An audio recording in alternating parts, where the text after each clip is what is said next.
the traps of being a human, of like negativity bias and some of like the poor physiology that comes with all this that impedes high performance. If you can deal with the human and have some grit and grace with the human, you can eventually apply some of my bullshit, the breathing, the sauna, the ice, the thought patterns, like whatever I'm coaching you on, brain or body, to just be able to replicate and be consistent. And then now you or have the agency and the tools, because if you don't like your life, if you don't like how you feel, I can change it. And agency just breeds confidence. Confidence breeds like actually high performance. Welcome to the Captains and Coaches Podcast. We explore the art and the science of leadership through the lens of athletics and beyond. I'm your host, Tex McQuilkin, and today we are back at Sorinex HQ to sit down with Brian Peters, founder of Breathing for Performance, who's revolutionizing how we think about human optimization. Brian's journey from NFL linebacker to nervous system regulation expert is anything but conventional. After chasing performance edges throughout his football career, he discovered that true high performance isn't just about physical training. It's about mastering the connection between the brain and the body.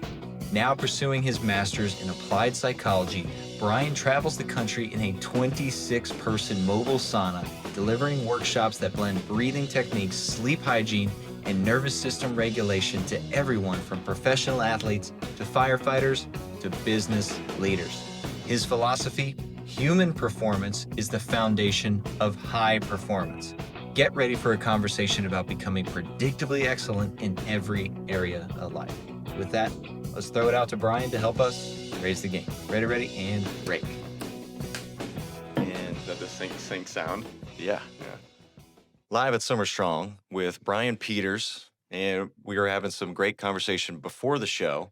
I knew I wanted to talk to you, but then solidified when we were talking to a firefighter friend, and you were explaining your current work, your current studies, and what you're exploring. And I just want to highlight that and just talk through it, because you're in a great space of learning and growth, and then you're teaching while you're continuing to learn. So it's fun to be in that environment creatively. Well, thank you for having me. Yeah, it's what I do has always been evolving in general, as like even coming out of football when I got into like the quote breath coaching, it was tough to coach breathing without starting to talk about some of the psychological influences on the breath and just stress in general. And even with the breathing, you can't really address breathing function like unless you address breathing while sleeping. And so it gets into like if you can't breathe right at rest, you can't breathe right in stress, whether it's sports I or like that. fire, that kind of thing. And so it's always evolved, or it's like you can only look at breath so much. And some people that say they're breath coaches, and the one dimensional side of it, I think, is naive to overlook the psychological, emotional, on top of environmental, chemical, all these other influences on the stress on the body. So my progression's gone from breath coaching, and I mean, we've talked a bunch before about my football career where I was in my head chasing edges.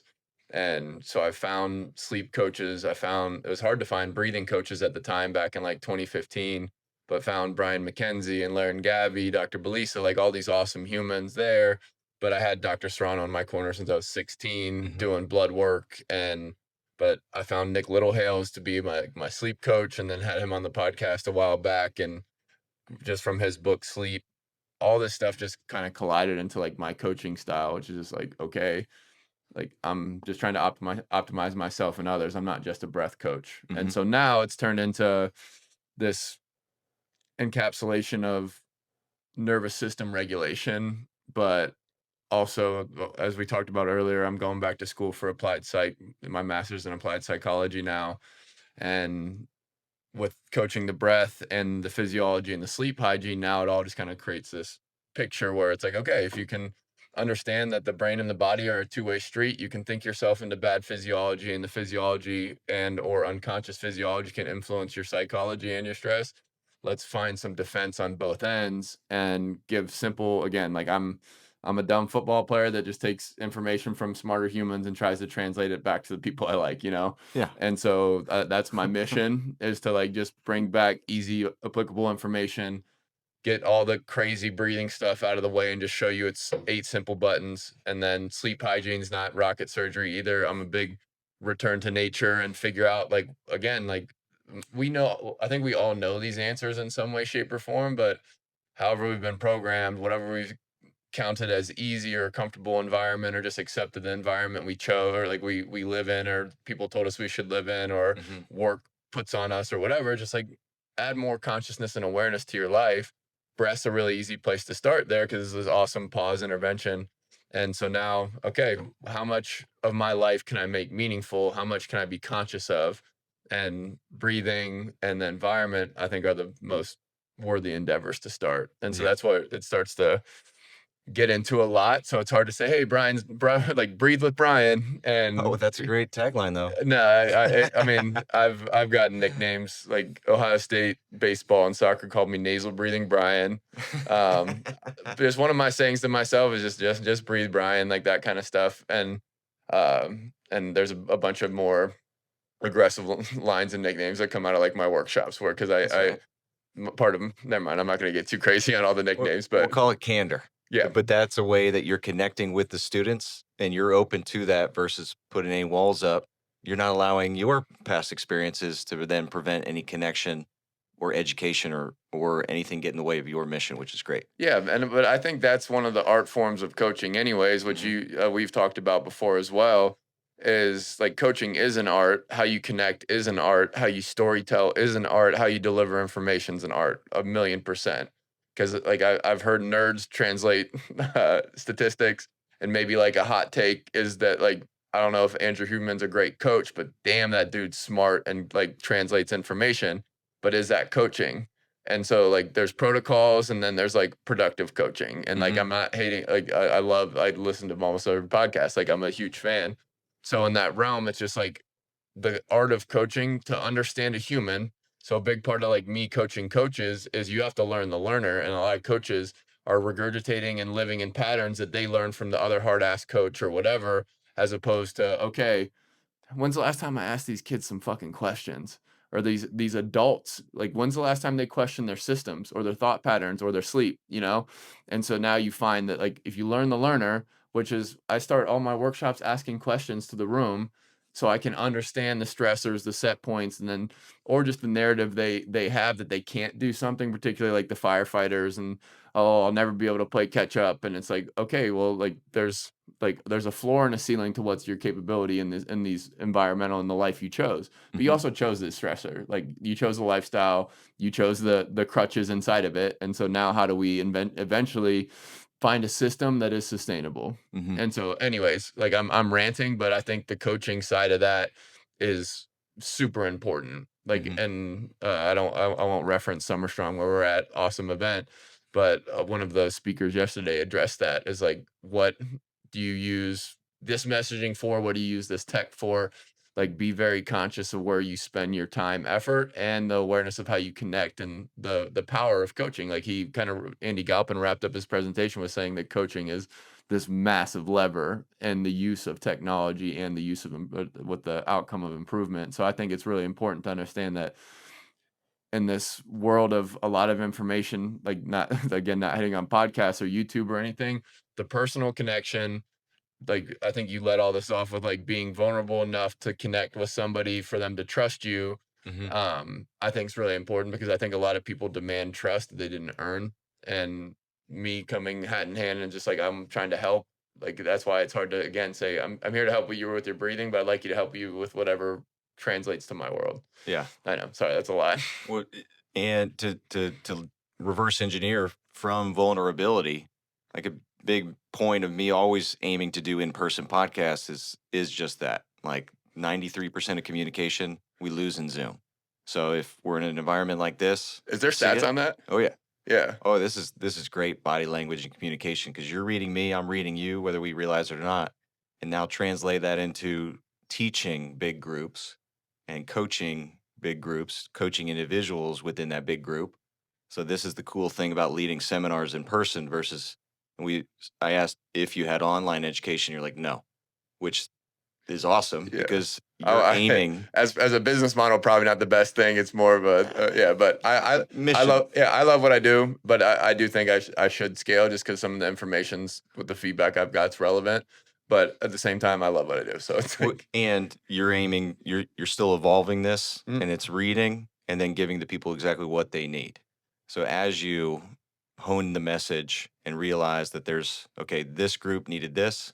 Now, as I teach, I can read this person. I can anticipate what a solution is to their challenge and problem.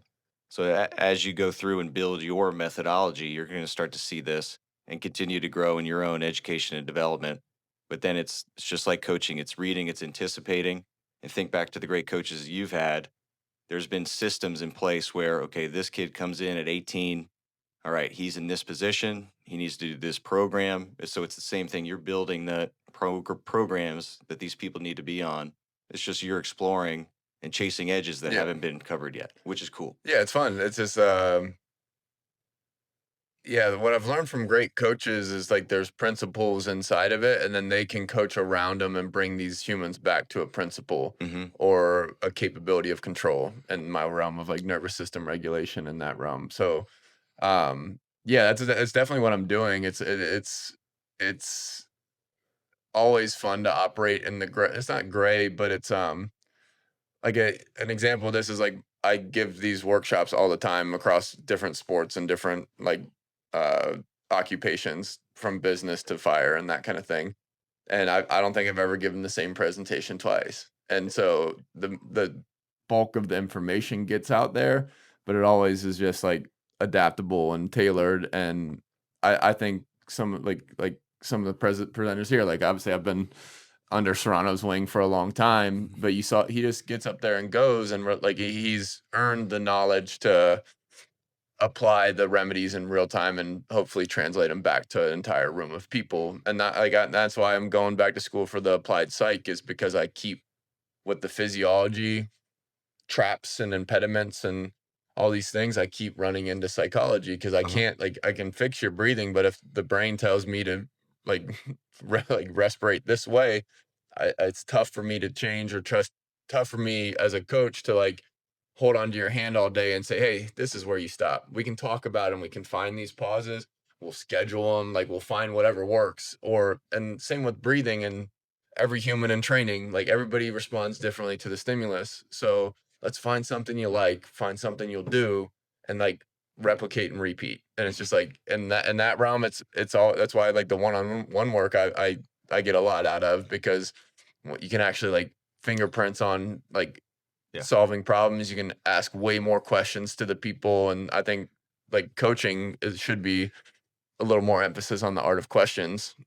And like it's again, it's tough at scale, and so I'm not like having three coaches for 115 football players or whatever the ratio is. It's tough with time impediment or in time like handcuffs in that realm. But I think uh, the personal relationships that I see some coaches be able to maintain at scale, I think they just screams great coach to me. Hmm. So Yeah, a big mission and vision for captains and coaches is sports don't teach lessons, captains and coaches do. Like football didn't teach you this, and battling this in Texas a lot, it's like, hey, you're going to play football. Football made me a man. It's like a father to a son. It's like football say didn't say teach say your line again. sports don't teach lessons, captains and coaches do. So reflecting on your career and chasing those edges, the individuals that help put you in this position that you still have these great drives and examples that help you become a great teacher and leader and coach Yeah. within your realm. So, do you ever reflect on those good experiences to help improve your ability to teach? Like you referenced Serrano here. Yeah, yeah, a million percent. Eric Serrano. I was lucky enough to grow up down the street from him in the lovely exotic beaches of Pickerington, Ohio. But he taught me through like, and I try and teach a lot through feel. Like, if you feel it, like you're more likely to adopt it and change it. Like, as opposed to me telling you the statistics on what bigger thoracic expansion does for breathing, like, or better diaphragmatic activity, whatever. In that realm. So, and even like, and he's a dickhead and pulled me up like without telling me for one of his presentations, maybe here 2 years ago. He goes, Yeah. "This is Brian, coaches breathing. Hey, Brian, tell them about breathing." And it's like, okay, like it wasn't refined or filtered to the fact that I wanted, but it's like, okay. And his feedback immediately after that was he goes, too much talking. Like he goes, make them feel it because you should have got the whole room breathing. I go, yeah, it's exactly what I should have done. And so some of what I coach on the whiteboard in my workshops is getting to feel faster. Yeah. But in general, like that's like one nugget I took from him. But Mike Vrabel is one of my favorite coaches that I ever played for, and people have split opinions on him because like I don't think they understand the incredible coach that he is. He has this innate ability to one, like he just tests you physically. He's always like been a hands-on guy, which I respect in general. Cause like it's the same as like you don't want some fat ass trainer telling you how to do all these things. Never trust a skinny chef. Yeah, that kind of concept. Like there's just proof in the pudding, and like you can tell. Like to your point about the Zoom, like I've had this saying since maybe I was like 20, but it's like 80% of what you say you don't say. Mhm. And so like I get away from it because half the time like things don't work out. It's because I didn't like trust what I saw, you know, and my own life lessons in that realm. But Vrabes was just an absolute dynamite coach in the realm that he was about it. He played it, so he already has the respect from playing 14 years and winning Super Bowls and whatnot. But when you start looking at like the nuances of Vrabel's coaching, so much of the leadership that I coach now, like it's such a cool merger. One, I like being coaching military, which is where like more of a step I've taken, even first responders and the law enforcement side as of late, like this last year for me too. And then having the ability to pull back on Mike Zimmer from Minnesota Vikings. And then Vraves, I just had a lot of contact with. He was my position coach for 3 years. Then you see Bill O'Brien and a couple of these other humans, but Vraves for sure. Vraves and Mike Zimmer were the two like coaches that were head and shoulders above everybody. But Vraves had this incredible ability to not just like coach person to person. Like he learned you this sounds weird, but learned you physically what type of physical player you were, learned what type of pro you were, and then he taught you how to like. And this is I took the word from military, but I got it all the coaching principles from Vrabel. He taught you how to be predictable and why.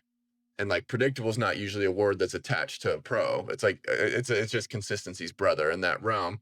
So the goal is to be predictable every day to increase efficiency through the organization.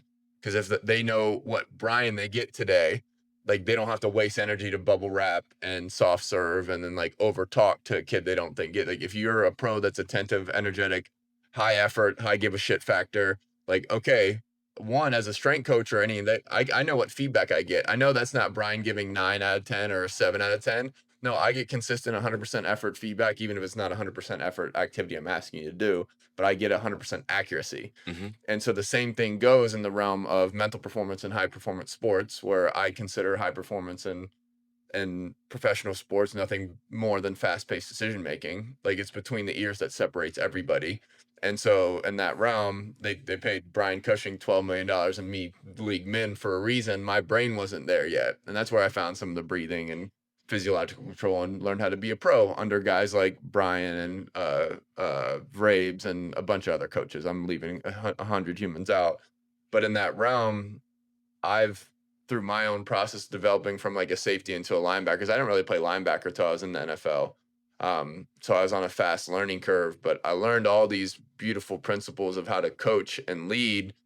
And now I find my own ways to translate Mhm. the predictable pro into replicating physiology and replicating feel. Because now you look at the people I've learned from on YouTube, shout out YouTube, in that realm, it's just like the Tony Robbins of the world, really like any like high performance coach understands energy. Mhm. But in that realm, it's like Tony Robbins made $1 billion from changing state, Yeah.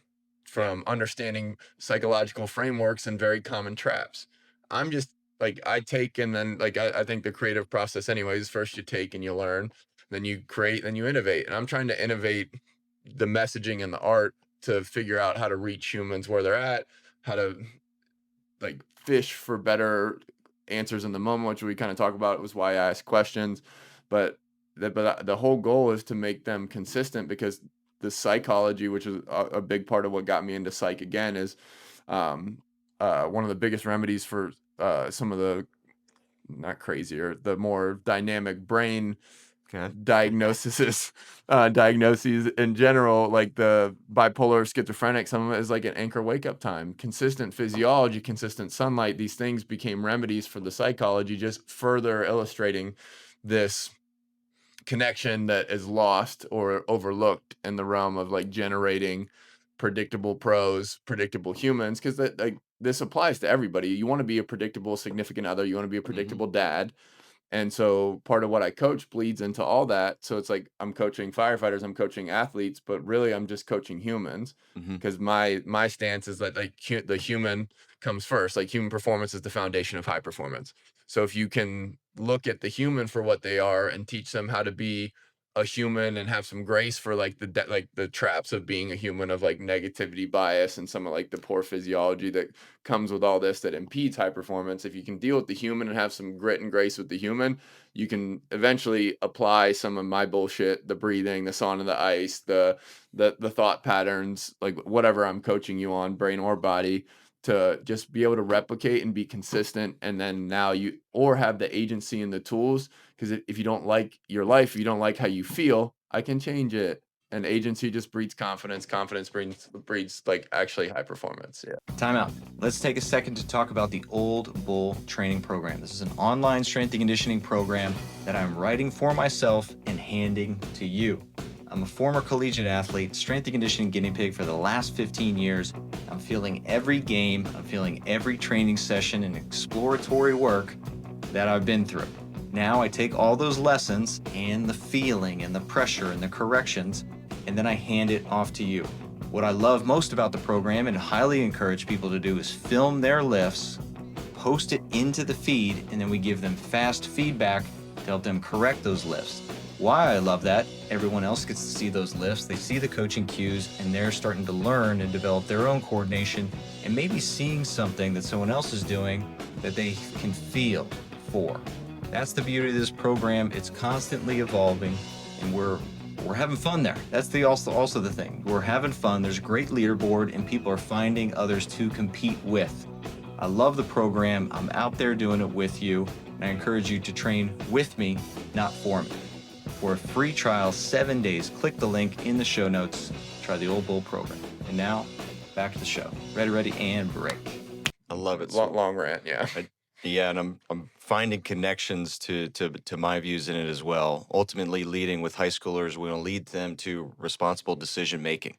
So, as coaches through the weight room or on the field, I'm still coaching high school lacrosse. Hell yeah. So then, responsible decision making, just the process to get there.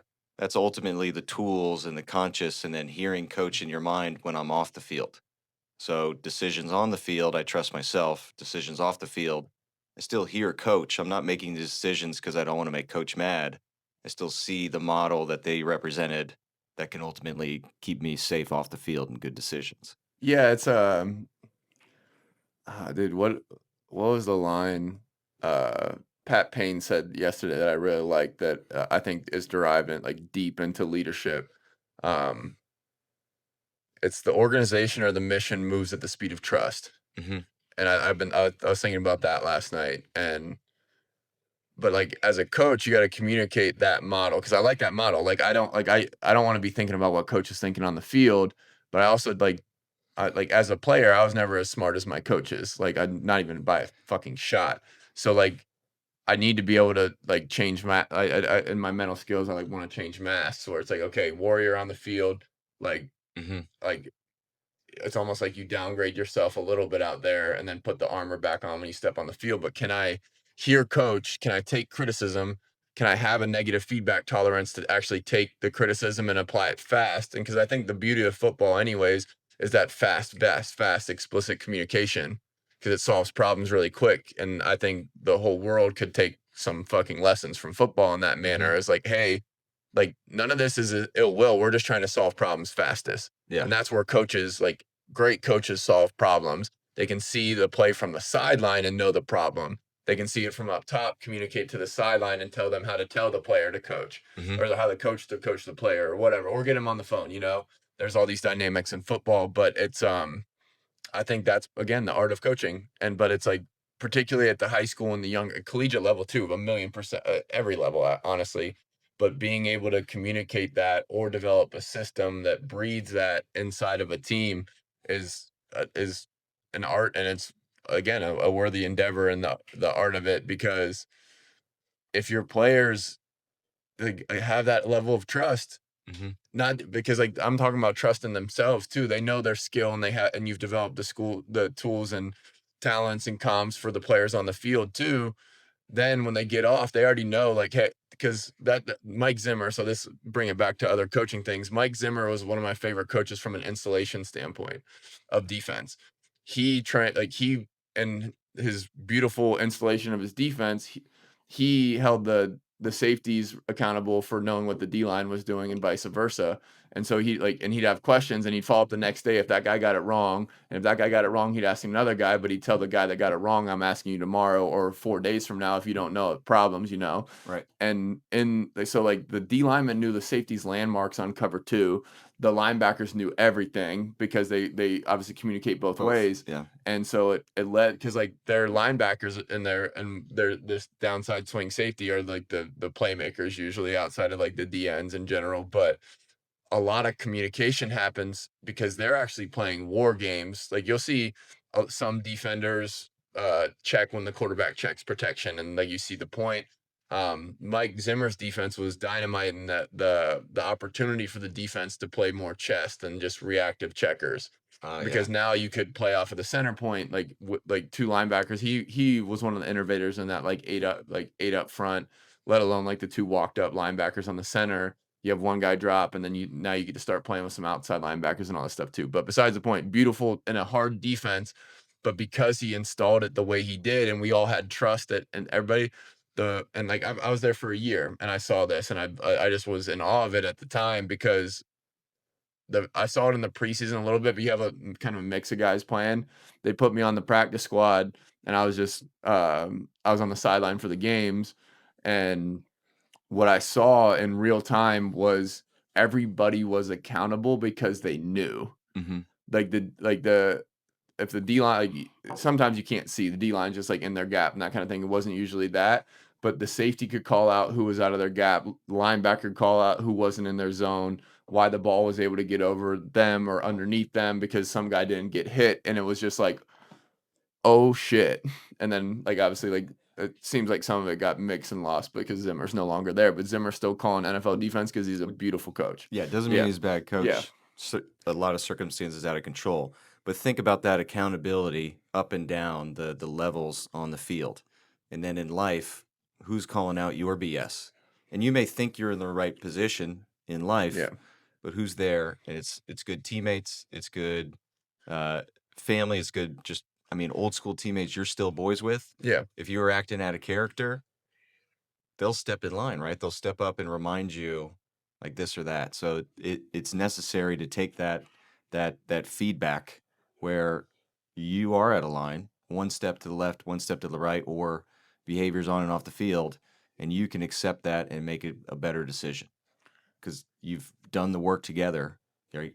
So it is a beautiful thing, but not a lot of people have that anymore. No, well, I don't think people understand the framework. And because like again, I call it fast feedback because like the faster your feedback, the straighter the line, you know?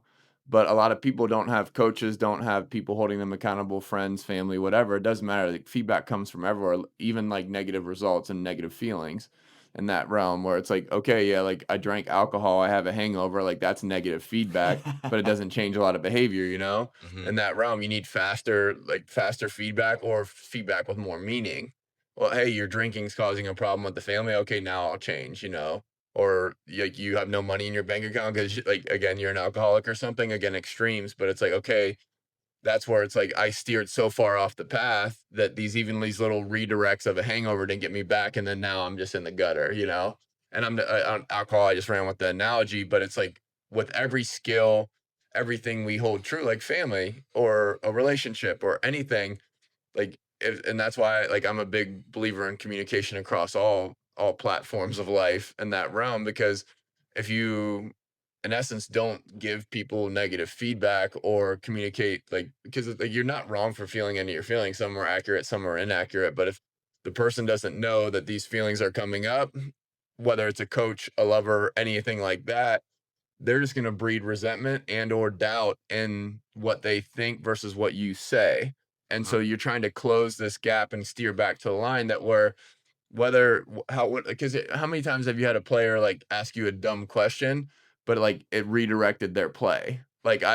Like even we had a linebacker like didn't really truly understand like what this front meant. And so he asked and like it's on the board, like it's like plain as day. And he goes, "No, like that means he's here." And he goes, "Oh." And then this guy got his like this like domino effect of these three checks off that. And it's like, okay, one thing or one like thing about your person you don't like, and it doesn't breed into like some long-term resentment. Like it's I think it's Chris Williamson or whatever his name is. Like unsaid expectation is like a premeditated resentment or something like that. So like that like I use quotes as like logic landmarks for my decisions as a coach too. But in that realm, it's like, okay, where are you giving your feedback, positive and negative, and is it steering you back to path or is it steering you away from path? And Hmm. like, or is it sometimes silence is the same thing as like like not bad communication because I'm saying negative feedback, but like not saying something that taking you farther off into the clouds and off path, which I think happens a lot more than people think in pro sports and life. Especially as coaches get more reactive. Imagine that player asked that question about the whiteboard, and then coach jumped at him and Yeah, shamed him for not knowing that. Well, now he's not going to ask any more questions because he's going to get embarrassed, yeah, and and that that negatively affects performance. yeah, and that's where it's like you got to learn the learner, and that's a hard way to find out, and you might not even get feedback enough to have it on your radar as a coach, which is tough. Where it's like, okay, does everybody get this truly? Do you have to be a coach that gives guys tests to like make sure and isolate? And maybe if there's just phases of the year for that. Hmm. Like as a coach, there's so many ways to solve problems, but I don't think people coach coaches, let alone like NFL coaches. Like when's the last time they taught? Well, I Yeah. will say one positive thing about the Texans. So Texans brought art of coaching in Brett Bartholomew. Oh yeah, S- stud. Yeah, So I conscious was coaching. Yeah. fortunate to help him out just to facilitate some of the social agility drills. So that was a cool experience. So Hell yeah. D'Amico Ryan's doing his thing. No, D'Amico's a stud. I got to train with him a little bit in the off season as he was kind of finishing up his playing career because of Cushing and some other Texans guys. I don't know him that well, but like you just saw a guy that had a high give a shit factor, and like and that you see like his intelligence grow in the relationships with his players, even when he was just calling San Fran's D. Mhm. And so, and I obviously most of the teams washed out outside of like the kicker now, but like the feedback I've heard, and some of my other teammates have been on the team now. He's dynamite, dude. I'm excited for the Houston Texans and D'Amico. But like obviously I've read Conscious Coaching. Like I'm a massive believer in the understanding of basically the entire book. I didn't know that I obviously don't follow people's coaching careers from in my department because most people don't advertise who they're always working with. Tough with big Um, deals like that. yeah, But it but was cool. I've run into enough performance coaches that when I tell them about the mental skills I coach for players, they're like, "Oh, I think our coach is gonna do that." And then let alone like how many coaches take care of their body. You know, it's They like have plenty of behaviors, excuses, or yeah, limitations that they've put on themselves. yeah, Yes. and like some of it, they'll be like some of it works and it's always worked, and like they're like, okay, we can burn them out. They're not like physically performing, but and like I mean, you talk to enough NFL organizations and college, like okay, like the coaches have beds and sleeping bags for a reason. Like that's just how we do it. We grind, we over prepare, and maybe that is enough. Maybe it's not. Like nobody, I can't tell anybody how to coach, but is there ways in there to intervene and add a little better control, regulation? Because even like with breath and vision and all these things that influence, like for a coach to look at that big play sheet, like the big call sheet in a pressure scenario, does he have any tools to control himself? Does he have any understanding, like even when you get into like concussions and visual resets and stuff like that, where are his eyes fatigued or overworking? Let alone Hmm. like the players who take hits. And anyways, it's like the vestibular system and vision. Like I don't know if you've been running around with Dylan Seeley as much. I know Oh you yeah. guys are boys, but he's been teaching me that stuff, and because I have always kept it to just like dilated versus like peripheral panoramic vision, just like very easy interventions for like down regulation and just understanding of why, hey, maybe get the fuck outside and maybe go for a walk and see why, maybe go to the beach, like find environments that like the environment gives you better physiological options for down regulation, that kind of Hmm. thing.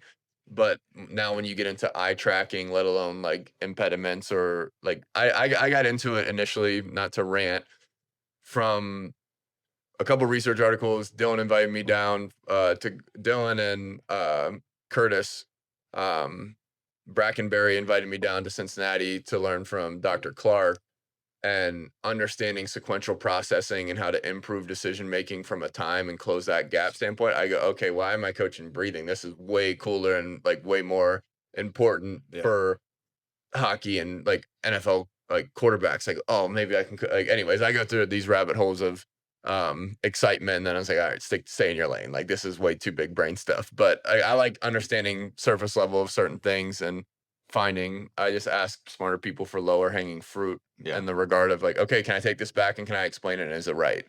And okay, keep it pushing. I just add more tools. And Hmm. so yeah, anyways, but the sequential processing so damn cool. That sounds awesome. That's a rabbit hole Uh I'm in for. Yeah, it's just like like working memory isn't like because it gets tied to the eyes too, but multitasking, like working memory isn't really something. This is like me regurgitating like Dylan's better explanation of it in general.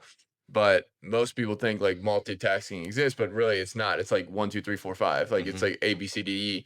And you can actually improve the time between and or smooth it out and how the vision responds to it. And it just becomes like this actual like that's what makes it smooth is you actually process it Hmm. instead of like stop go and like basically create impediment in between and or it's also there's math I don't want to say math to it, but the more tasks you add and like I dumb it down to like a linebacker. Okay, I got to distinguish run pass, and I got to get to my zone, then I got to like identify a guy, and like those are way slower. Where he gets to the level of like the eye tracking a finger and like all this other shit. But like again, I'm learning this, so like people don't hold this. Anybody listening, don't hold this as any type of gospel. I just think it's really neat. But when you just going from one task to two, time slows potentially. Hmm. You start adding more and more, the time later down the line takes longer and longer because you're building off of and firing different patterns and connected with the vision too, but you can train it. Yeah. And so obviously you see all these dyno boards and like the lights and then strings and beads and all these like tools in the realm and computer programs. And it's a lot. And I'm overwhelmed by it for sure. But we had some hockey guys going through it in Cincy and you saw improvement. You saw ways like any other muscle or part of the body, ways to activate, Hmm. ways to lock in, ways to reset. And it's okay. Can I find, so me personally, selfishly, can I find tools? Can I find a reset? Even if I can't explain it, does it work? Cool. And like that's kind of like my underlying bit of my coaching to account for all human difference and error is does this work for you? Yes. Can you feel it? Yes. Does it work? Yes. Cool. If not, tell me to go fuck myself. We'll find something else that works. Right. If I can't, I'll send you to somebody that does. But but with the breathing and all the physiology stuff, like this protocol works for them. This works better for them. I just, as a coach, need feedback, whether that's tech or subjective feel through question asking. And eventually you find something that works. And as long as they believe it, probably the placebo effect in some psychology here works. So it's like, if it works, it works. I don't care if it's real or not, because like if you think it, the body will fucking make it happen. Because like I don't want to try and give away my entire fucking coaching style, but like I think people massively discount that thought is a full body decision, and that is my like hike, like my drive into psychology is to find a way better way to explain that and talk more about the connections. And that's Yeah, what we can hard end stop. on. Yeah, sorry. That's what we can end Yeah. on. So hand us off. Where can people continue to follow this journey, learn from you, and even bring you in to their facilities to Yeah, unlock it in person? and we didn't really get into like the sleep and the fire and like all that kind of stuff, but Brian underscore Peters 10 is like my personal social, a lot of my business. And like I had a podcast for a while, Chasing Edges, that's making a comeback. But my company is Breathing for Performance, breathingforperformance.com, at Breathing for Performance on socials. But primarily what I do is workshops. I travel a lot with a 26-person mobile sauna to like kind of round out my breath and sleep education and application. And so I usually hit anywhere from 4 to 10 stops on these thousands of miles of coaching, but I'm just still curious, still trying to coach any human that's willing to listen from pro sports to fire to business to gyms. It's just like I'm improving my coaching art. There Yeah. you go. And Yeah. there's a massive need for it. And then it's just starting with that awareness, that breath, that mindfulness. and it does go a long way. Yep. Well, I appreciate you Well, having me on. Yeah, easy. Yeah, dude, we Yeah. could talk for hours. I imagine we'll continue this conversation at some point. Yep. I'm in the sure. future. I'm sure we'll clash somewhere around the country. Yeah. Yeah. All right. Well, thanks for tuning in.